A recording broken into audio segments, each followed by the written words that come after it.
Wabarakatuh. Alhamdulillah.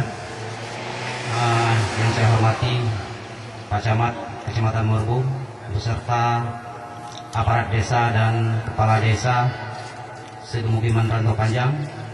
Yang saya hormati juga para cendekiawan, tokoh masyarakat yang hari ini telah hadir bersama kita untuk mendengar dan melihat secara nyata siapa caleg-caleg di Kemukiman Rantau Panjang. Alhamdulillah. Yang saya banggakan ada dua orang ayanda dan kalenda saya hari ini, dua tokoh besar yang hari ini bisa memimpin sebuah organisasi mahasiswa yang sangat besar dan itu mampu direbut oleh Kecamatan Morbo.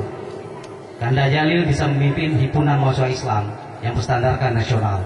Sebuah pressure yang dilakukan untuk melahirkan pemukiman ini sangat-sangat besar sehingga lahirlah sebuah dapil yang insya Allah memiliki potensi 4 kursi yang harus direbut oleh putra-putri Kecamatan Morbo. Dan juga tidak saya abaikan ada seorang ketua umum, mantan ketua umum Ikatan Mahasiswa Muhammadiyah, Ebi Rusbidin, dan juga lahir dari Kecamatan Morbo.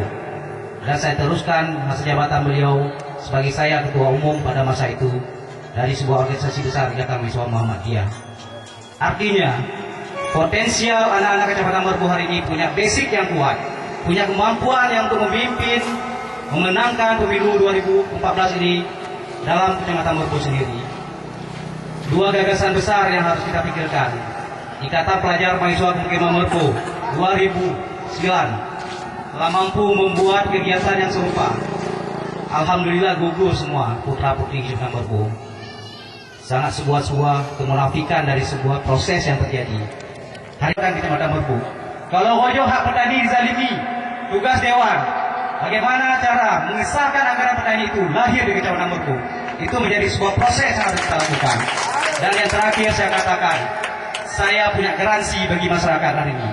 Ulun ada garansi bagi masyarakat Uronyo.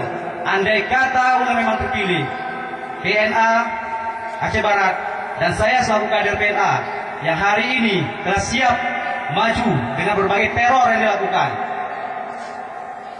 Kadia mati bahagia. Mereka masyarakat kamu PNA onyo kadia mati. Sangat zalim kalau onyo kamu dari Lut secara pribadi mengatakan ingin mengkhianati masyarakat Rantau Panjang Babandung. Alhamdulillah, mungkin yang dapat disampaikan.